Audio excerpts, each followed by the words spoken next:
Hi guys, this is Crafty Cat. Welcome back to my channel and welcome if you're new. We are here in the art room and I have my Ohuhu Soft Pastels.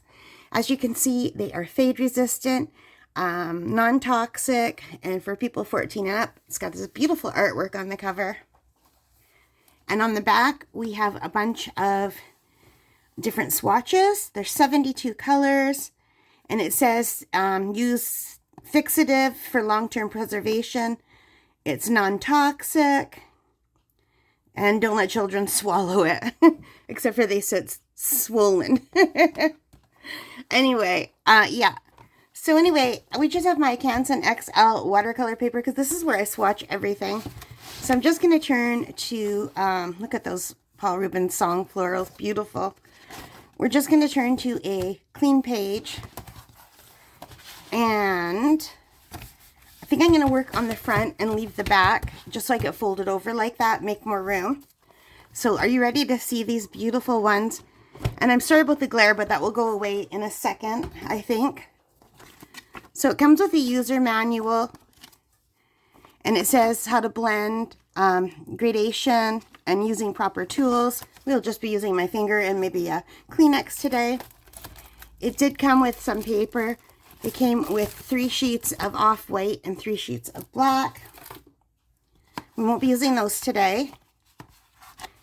And then it came with these, which I didn't put down properly. And then there's 2 layers of color.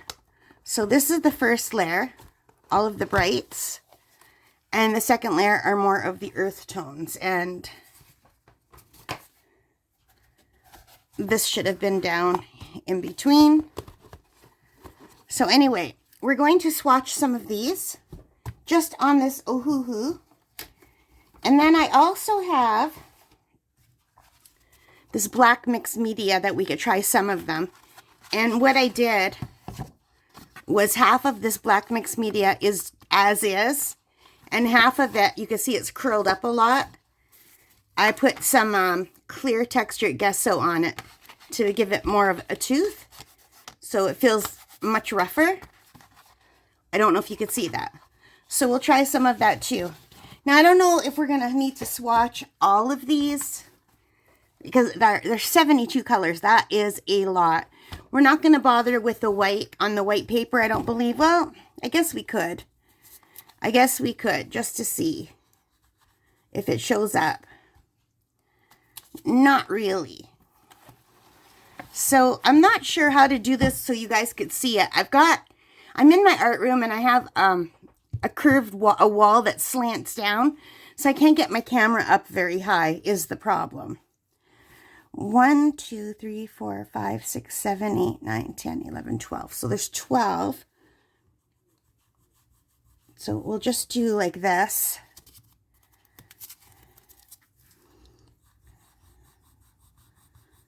So yeah, this is just watercolor paper, and I don't know if you could see the big mess it's making.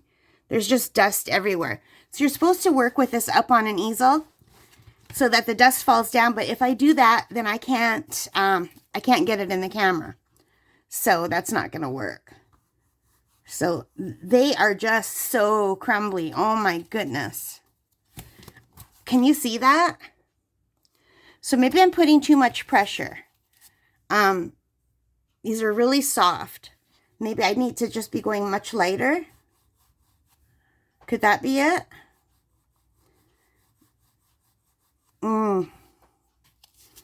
I was really excited to use these, but I'm not sure if I'm going to enjoy it, to tell you the truth, because of all these powders everywhere. I used to teach. I was a teacher for many years. Oh, that just broke. I just broke the tip off the... yeah. And I worked with chalk, but this does not really have the consistency of chalk. It is much flakier and, I guess, softer. But I do like all of these skin tone colors they gave us. Really nice. And I've never touched these before, other than I have a set from Michaels that are really hard. I'll show you those later. And I didn't use them for drawing. I used to use them. I used to sculpt. So I just used them to get the powder up to mix it with my polymer clay to get like a say I was wanting to make miniature hot dog buns or hamburger buns, I would just use the powder to tint the color. You know what I mean? But I don't know if you could see that. I don't know if it's showing up in the camera. It's like little piles of stuff everywhere. So far, I am thinking I like the oil pastels better. But we'll see. We'll see. Oh yeah, these are like crazy. So anyway, this is the Canson XL watercolor paper. This one's harder. Why is this color harder? This is vermilion. This one is like way harder than the other ones. So maybe what color it is makes a difference. Not sure. That one was softer than the vermilion. This is pink rose. I mean, the colors are beautiful.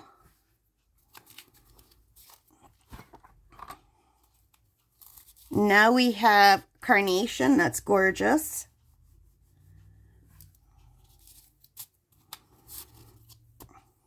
Rose.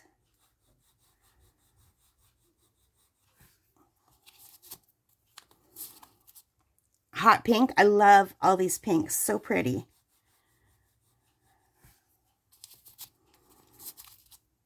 Rose red.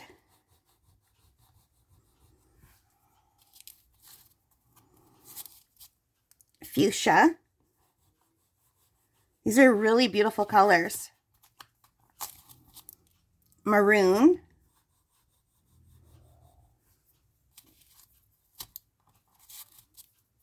Violet.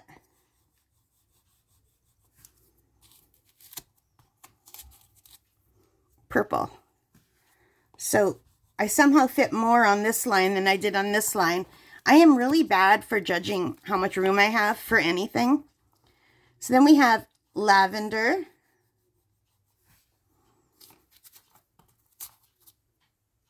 Cornflower.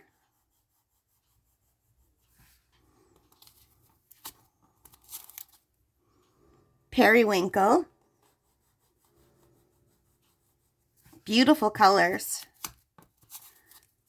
Sky blue. I'm trying to go fast because there's still more. And I don't know if you saw how quickly it just broke. And it smeared everything everywhere.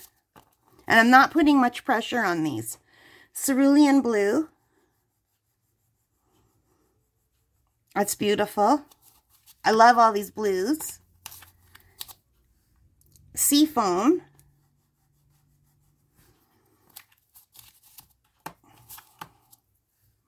Turquoise.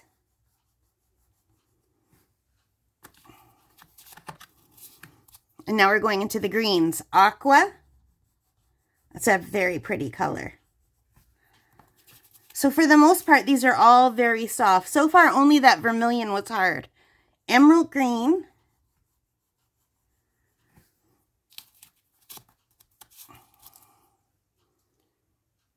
Monastral green. Huh. Never heard that word before. Leaf green.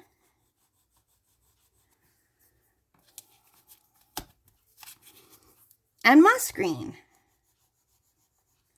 So we finished that first row, and as you can see, I'm just getting all wiggly all over. I've always had issues with fitting things properly on a page, which, as you can guess, makes drawing very difficult. All right, so now we're going into the next row, and I'm pretty sure I can fit them all here. So let's try to move things over so you could see. We have forest green.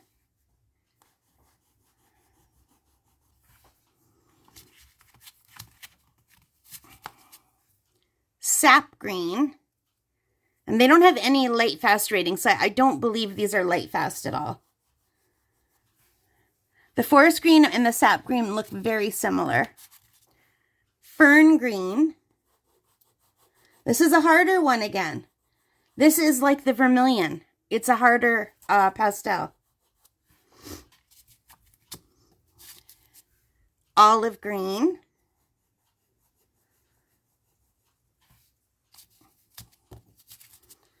olive drab. That's nice. I like that. Teal. So funny, we're going back into blues again. Asian. So like a sea blue. The Asian sea is blue. Aquamarine.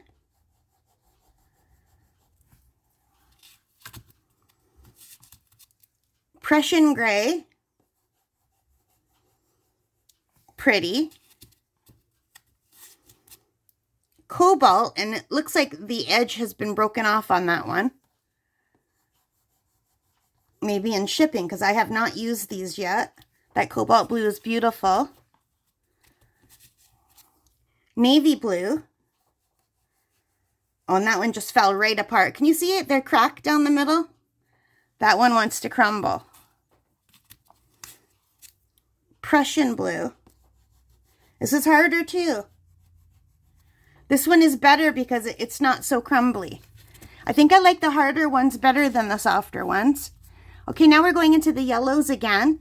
So these are like the brownie yellows. So these are like the lighter yellows, and I guess these are more toward brown. This is yellow ochre. I love yellow ochre. These are also important when you're doing landscape. And look at I'm getting mess everywhere. This is Naples yellow. That's very pretty.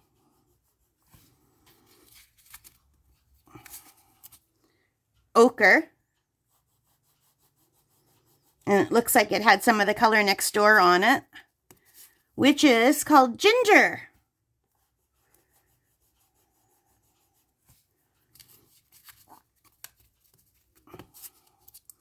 Raw sienna.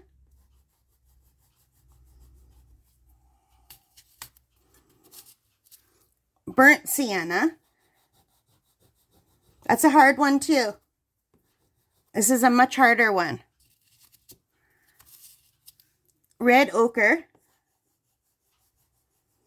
I like that color. Terracotta. These colors are very lovely. Burnt ochre. Now, I did buy kinds of smudging tools. Look at how dirty my hands are. Raw umber.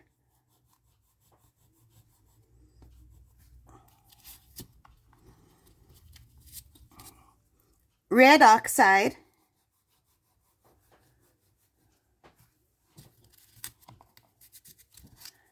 And old mauve. Oh, this is very hard.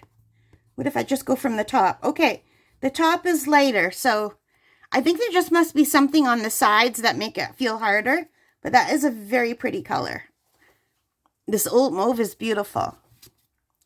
And I feel like I need to grab a paper towel and wipe my hands. Let's see if it comes off. And when I smudge it, it's just smudging in. But we're on the last row. So we have neutral gray.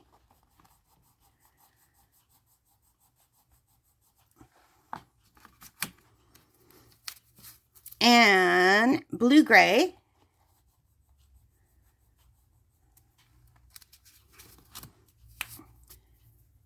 Warm gray.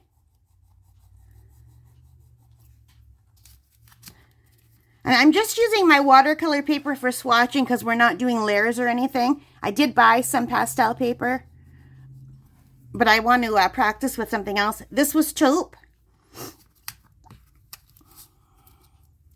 This is khaki. It just broke right away. Like it's just crumbling. So because I've never used this before, I can't tell you whether this is good or bad, whether this is normal. I mean, it's a chalk, right? It's a soft pastel, so I know when I see other people using it, they're always blowing the crumbs away, but like, did you just see how much that broke? Like, that seemed like a big pile of stuff. So if you guys use these pastels, let me know. Is there a brand that won't break the bank, that is good and doesn't like break into little tiny pieces like this? Or am I just going way too hard and you need to layer over it more? This one was lamp black. And now the last remaining colors are the neons. We have neon yellow,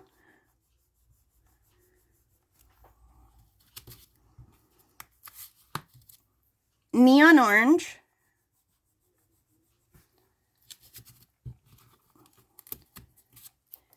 neon pink. It's more like an orange, I think, than a pink. And last but not least, we have neon green. All right, and that is all of the colors. I'm just going to wipe my hands again. And let me just lift this up so you can see all the crumbs everywhere. I don't know if you could see all the crumbs. I'm just going to go run next door to the washroom. We have a garbage can in there. And I'm going to tip this over so these crumbs go because I don't want this mess all over my desk. All right, I'll be right back. Okay, guys, so my family is home, so I have to stop recording for now because it's going to get loud in 2 seconds when they walk in the door. I'll have to finish this later. I'll see you in a bit. Okay, guys, I am back. It is the next day, and my family is out again, so I have a little bit of time to actually record in my art room instead of my room. So we did these swatches, and this is just my Canson XL watercolor paper, okay? Now, the reason I use this is because I do all my swatching in this, and we did all the colors, and the colors are beautiful, and they're much more crumbly than I imagined. So what I want to do is just let's take a couple colors. Let's take this light pink, and let's just go like this. I'm just going to take my finger and smudge it. So it smudges really nicely. I don't know if you can see that. And now let's go again and take this. And I am just going to grab a brush.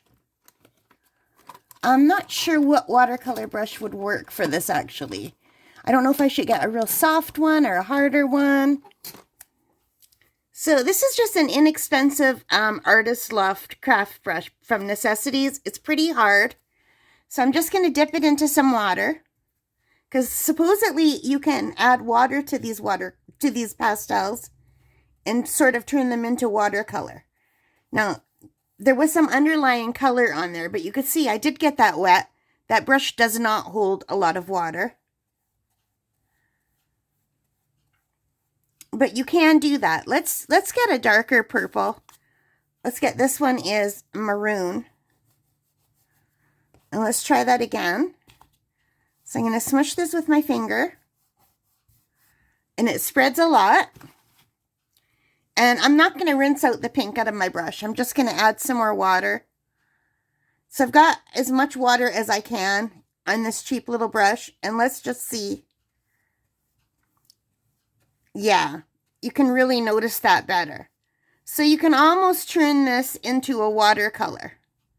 So that could be really, really handy for doing the background and for filling up all the spaces. But I can kind of still see right here where it's darker. Let's see if we could spread that around more.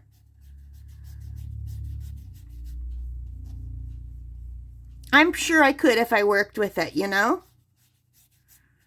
And let's just add some water to where I smushed it with my finger and see how that looks.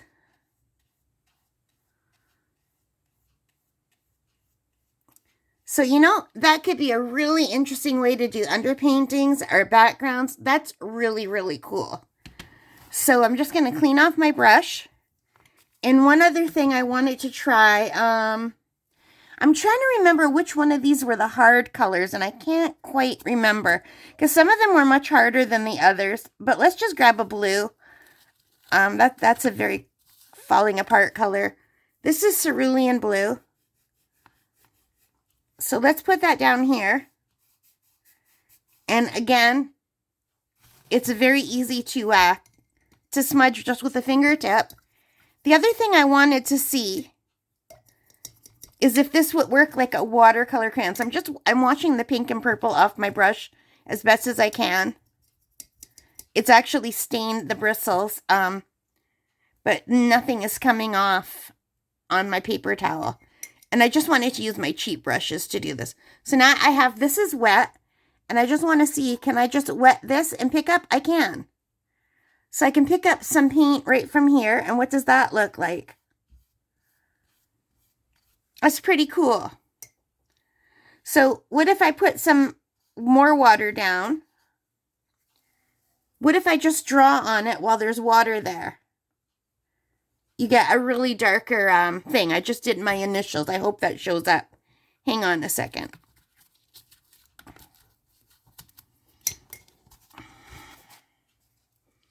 So I get a much brighter color when it's wet on wet. But it didn't like spread all over like watercolor would. Can you see that? So that's like what it looks like with water, which is why I wanted to use the watercolor paper. So let me just move this aside now.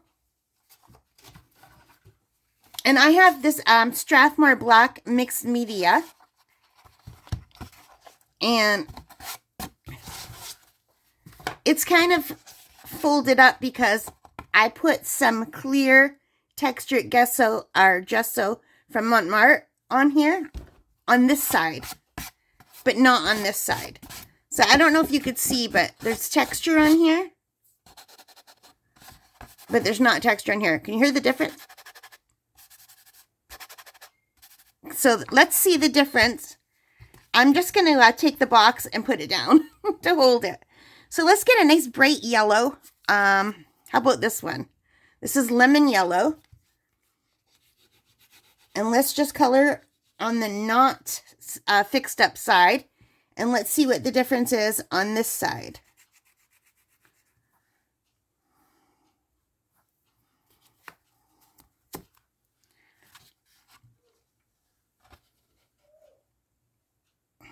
So I don't know if you could see any difference at all, but I can feel the difference. And I'm just going to squish this in with my finger on this side, and then squish it in with my finger on this side.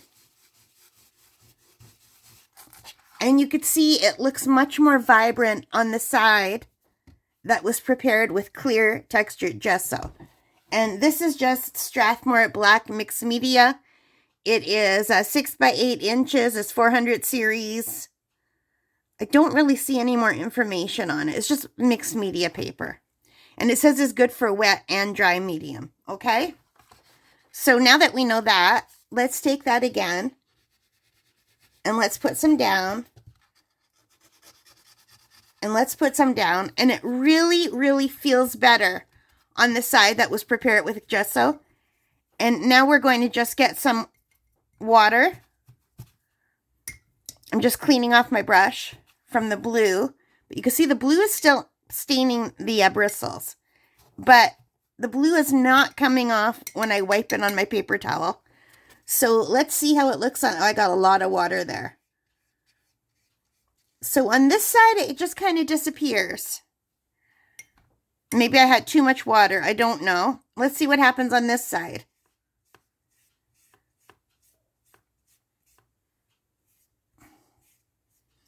So I clearly have too much water on my brush. So in both sides, the color just kind of disappears when I add water. Like it's there, but it's very muted. So I don't know, maybe that would be beneficial if you paint portraits and you just want like a very muted color. Let's try a different color. Let's clean that off. Let's try, this is also a light color. This is a color I would use for like my own skin tone mixed with it. This is an apricot, and I would also use probably this color, but I don't know how to do portraits. I haven't done them yet. So let's just see what these look like.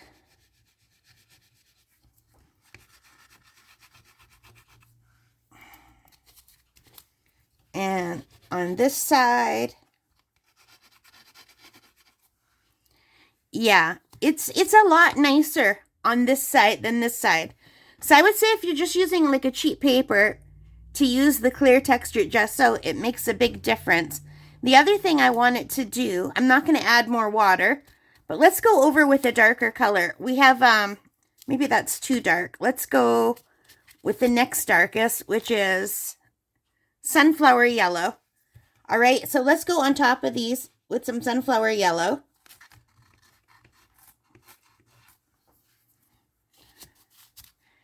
And now I have tangerine.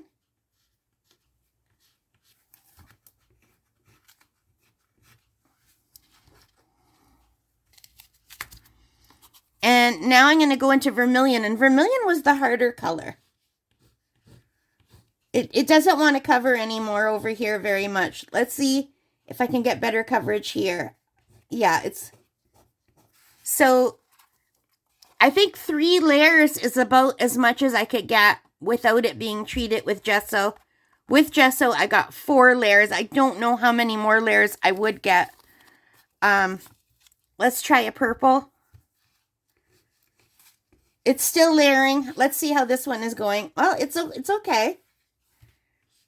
But it's getting kind of muddy. Can you see the difference? Like they're kind of blending together, whereas here on this side, the purple is still here. So what was that? 4 layers or 5 layers? I don't know. So anyway, the clear gesso, I would say, really works well. And let's look at what these colors look like on it. On the white. I mean, on the black. On the white. It's clearly black. And the other thing I wanted to do is to... give me a second. It's kind of hard to pull these out sometimes.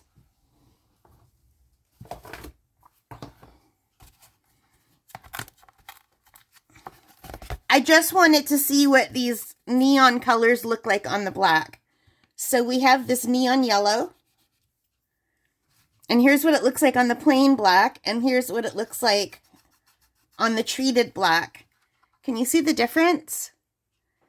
It seems much more vibrant on this side.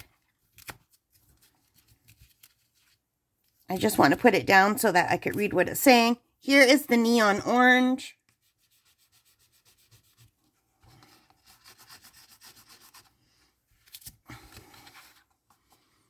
And it looks a lot better on here. You could see, like, there's just dust everywhere, you guys. And this is called neon pink, but to me that is like an orange. Maybe it's a pinky orange, more of a coral. I don't know. My brain, I still see orange when I look at this. What do you guys see? Do you see pink? So this is the neon pink. I don't know what the camera's picking up, but with my eyes, I see that as orange. But I guess it could be a shade of pink. But when I think pink, I think more like this kind of color. Anyway, there's one last neon, and that is neon green.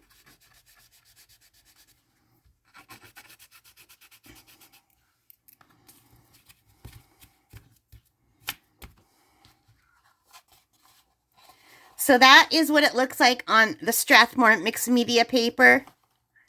Untreated, and then treated with the clear texture gesso, or gesso. I don't even know how to pronounce that, you guys. Someone tell me if it's a hard C, a hard G like G, or a soft G like J. I don't know. This is Montmartre brand. And if you're wondering why I have a little piece of plastic here, it's because I dropped this off my desk, and a piece of the plastic lid broke.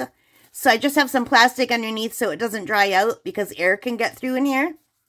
So be careful you don't drop your lid. Anyway, so we have these 2 that we've done so far. We've tried it with water, and I also have, what I wanted to try was this dollar store craft paper. This is from my Dollarama, my local Dollarama. 60 sheets of craft block paper in white, brown, and black. It is 8 by 3 by 11.5 inches. And I took one, and I was going to do a half and half, but I didn't. I did the whole sheet because half the sheet was curling, and it was easier to tape it down. So I don't think we're even going to bother with doing this as is because it's just regular. It's almost like cardstock. It's very nice paper. It was $4.25 at my Dollarama. So I just wanted to see how it would work. And I did want to compare, and what I could do to compare is I could fold part of it over. All right. So let's try, how about some of these colors here.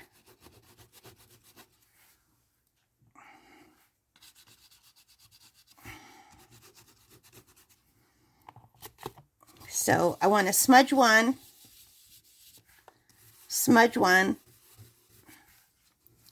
So it's much nicer when it's been prepared with the gesso. So this folded side here is unprepared and this is prepared, okay? Let's get a pink. This is hot pink.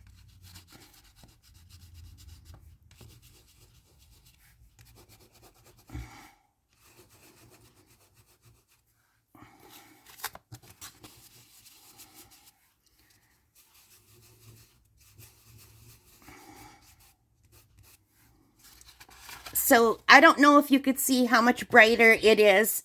And this is just one thin layer of gesso and that I let dry.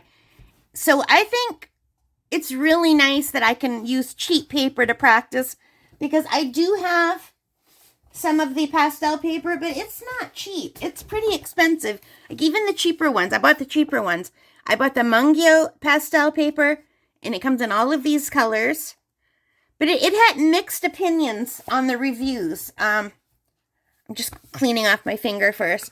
So anyway, this is really nice paper. Let me show you the texture. Oops, sorry.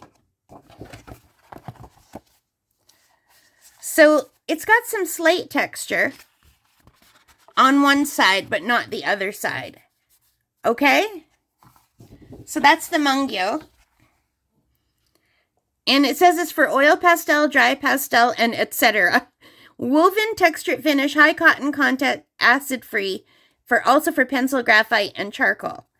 Okay, and has all of these colors. It's A4 size, which is 11.7 inches by 8.3 inches. If you want the millimeters here. And I also bought the Canson My Tint. I don't know how to pronounce that. I think that's French. Pastel, it's in white. And this is 9 by 12, 98 pounds. Okay? So it says dual surface, pulp dyed, acid-free slip sheets included. So the reason why I bought this, even though it was more expensive, is because it has these nice papers in between. So it's got like this paper in between every page. But this came to me with the edges curled.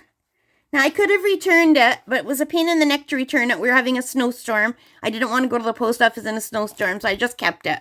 But I could have returned it because every corner is dog-eared. This is how it arrived. It's because they sent it in a box, and they didn't, I don't think they put enough stuff to hold it, so it must have moved around in the box, or it was bent before they put it in the box. Could have been that too.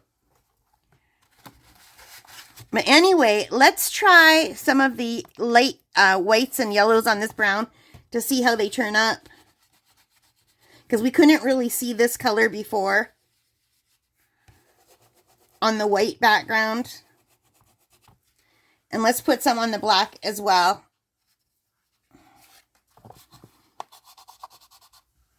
Okay? And then there's this really pale yellow. And it didn't show up on the white paper, but it shows up really nicely on this. And we can also put some over on the black, the untreated side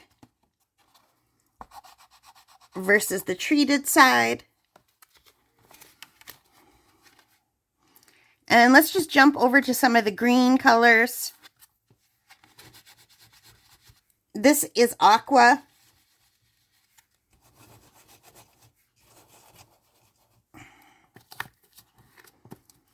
And let's see how this moss green looks like on brown. Will it even show up? I don't know.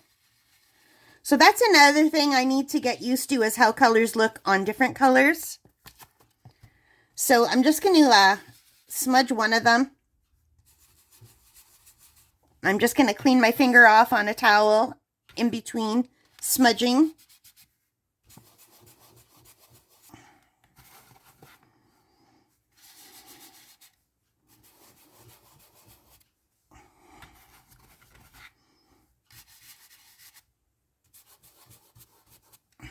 Yeah. So you guys, I'm pretty stoked with these. I can't wait to try them. But I did want to just at least swatch them together with you, swatch them on some different colors, and try to make cheaper paper work for pastels by using gesso. I wondered if it would work. Yeah, it works way better on the gesso side than the ungessoed side. So these are really, really beautiful pastels. Hang on a second. Let me just put them away here. Oh. And I also still have the paper that came with it that we can try another time. But I think that is it for the Ohuhu soft pastels, just for swatching. I'm very happy with how they all look. I think it was fun doing this, but look at all the stuff falling off. So I'm going to have to get a wet rag and clean that up, or a dry rag, whatever. So I'm not used to that, and these are not meant to be worked flat. They're meant to be used on an easel. But I couldn't figure out how to do that and still record. So, because I just don't have the room in my art room, because like the ceiling slants down, and if I even stand up from where I'm sitting, I'm going to hit my head. So I have to back my chair out to the middle of the room in order to stand up. You have no idea how many times I've hit the top of my head. I'm going to knock myself out one of these days. But anyway, you can get more layering if you use the gesso side, and you can use water. I've heard you can use alcohol, but I don't have any alcohol. I've got asthma, and I'm sensitive to different smells, so I'll probably just be using the water for the base, unless it works with something like cooking oil. I don't know, olive oil, would it work with that? I don't know. I guess that's oil, that's not alcohol, so no, it wouldn't. What's alcohol, like vodka? I don't even know if we have any vodka in the house. We don't really drink, so yeah. Like, I'll have a drink at Christmas, but I'm not really much of a drinker. Anyway, that's it. I'm pretty happy with it. I hope you like this. Thank you so much. I'm sorry if this video was all over. It was done over 2 days. I didn't bother to take out my Marie's smudging tools. I figured my finger was just good enough for this. We were really just swatching. This was really just a swatching video. So give me a chance to play with these, and we'll come back and do another video, and I'll try it on the pastel paper and compare it with the other papers. I do like that I can just put some gesso down, or gesso. I have to learn how to say that word, and just use regular paper. That's awesome. And it makes a big difference. You can really see it on here. The undone side to the done side. The colors are much more vibrant. Anyway, that is it. Thank you so much for watching. I hope you liked this. If you did, please give me a messy thumbs up. Hit that like button. Hit the subscribe. Hit the notification bell. All of those good things that help me as a channel. Most importantly of all, take care. Stay safe. In the comments, give me any tips that you have, because I am completely new at this. All right? Take care and stay safe. Have a great day, you guys. Happy crafting. Bye.